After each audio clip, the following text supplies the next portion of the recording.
Ключевой проблемой в селении до сих пор остается вопрос вода, газа и электроснабжения, плохие дороги и отсутствие тротуаров. В особенности с такими сложностями сталкиваются жители новостроек. Водопроводы, самые в ветхом состоянии, уже частично водопроводы, шхуцкие. А газопроводы, газпромовские программы тоже в пределах дополнительно строительство.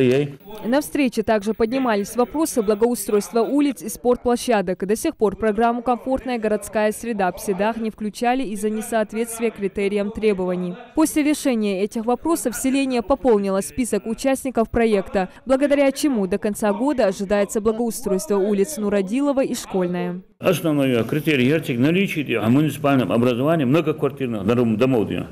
Многоквартирные районы, районы,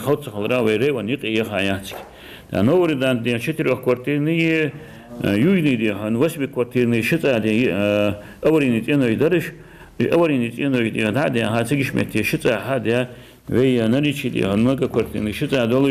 О криминогенной ситуации в селе рассказал местный участковый. По итогам прошедшего года в Псидахе зафиксировано много административных нарушений. В основном они связаны с незаконным подведением газа и выбросом мусора в несанкционированных местах.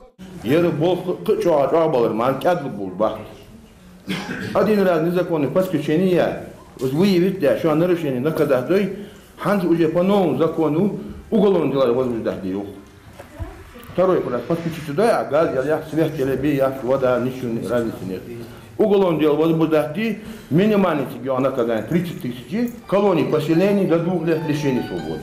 В прошлом году в селении открыли долгожданную школу на 540 мест. Проведен капремонт Дома культуры. Возведение детского садика на 220 мест с ясельными группами запланировано в этом году.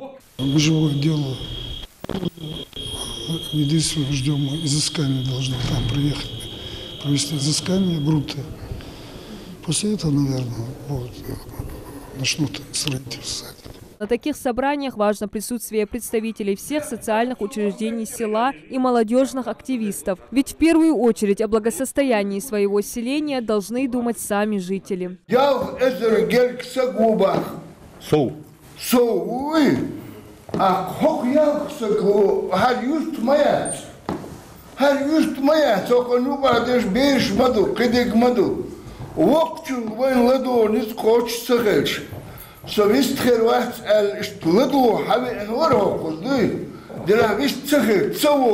Присутствующие попросили в первую очередь начать со строительства стадиона и ФОКа, так как важно занять молодежь. А местные власти отметили, все значимые объекты по госпрограмме будут построены до 2024 года. Диана Дударова, Магомед Аскиев, Новости 24.